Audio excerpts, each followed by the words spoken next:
I was looking for a really super fine illustrator. So I called Dale Hennessy, who was a production designer.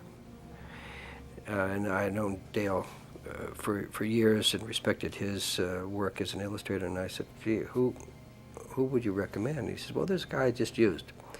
And he's sort of new to the business. His name is George Jensen. George is, not only does he draw beautifully, he thinks in detail and has great story. And so he contributed so much, did a tremendous amount of storyboards. And just sketch after sketch. And when Stephen started to approve certain concepts, then George ended up doing them in color, which is sort of unusual. But trying to create that sort of light effect that Stephen was interested in. And so the color really helped to contribute to which direction we were going to in the mothership and lighting the sets, and it was just invaluable. I do most of the original sketches myself that I don't save. I do stick figures and things. I can do perspectives. I can at least put depth in drawings, but I can't draw. And I'll give the sketch artist an idea of what I want. I'll say, okay, you put Lacombe in the foreground like this, and then you put Neary in the middle plane, and in the background we've got 40 of our extras, and the ship's back there. And I pretty much outline the composition and of course the concept, the thought. I draw arrows, and I say this is red, that's green, that's blue. I design all the ships in Close Encounters by doing them in black and white, and then drawing arrows saying that's an orange light and that's a yellow light, and when they're overexposed for stops, they will blend and there'll be an in-between shade. I play with light a lot, colors a lot in that movie. But usually trace in black and white first, and George Jensen, who's now my staff guy, my staff illustrator, he'll come on and he'll do a real nice black and white, and then from there he'll do the color. It takes time, but you know, my movies, I think I spend maybe 2.5 years per film. So I've got the luxury of spending 6 months to conceive, 6 months to sit with a sketch artist and just draw pictures and throw them away and maybe shoot some of them, maybe not. And then he comes on the set most of the time, so if I get an idea from something an actor does or something I see on the set, I can advance the concept, and he continues with the drawings. I didn't once I committed to those last 400 sketches for Jaws and the last 1,500 sketches for Close Encounters. I didn't just stop and say that's all I'm going to shoot. That's it. I went on and changed things and threw things out, partially because the film was too expensive.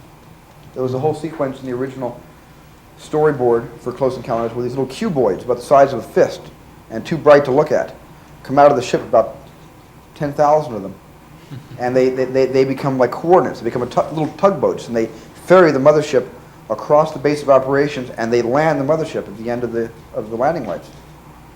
But I would have still been shooting today. Really.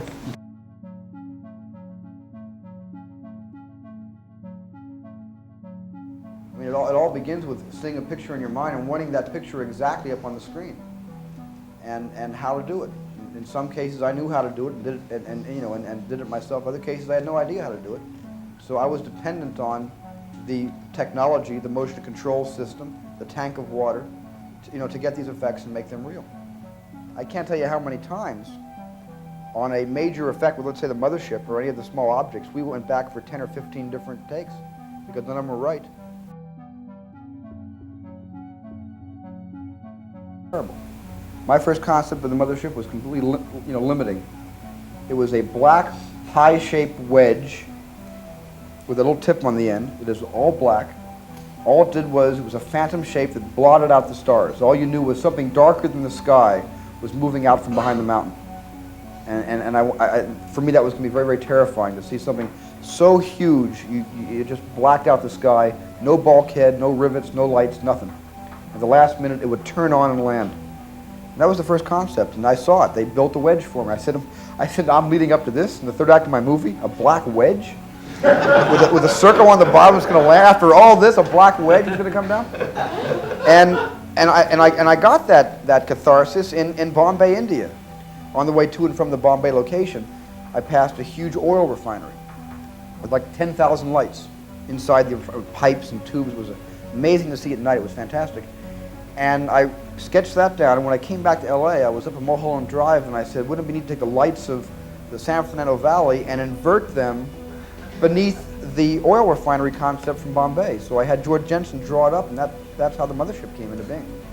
It's a distillation of both of those thoughts. Is that also last minute? Last minute. The mothership was the last 4 weeks of photography. Last minute. Otherwise, you would have seen the surly wedge coming in. You know?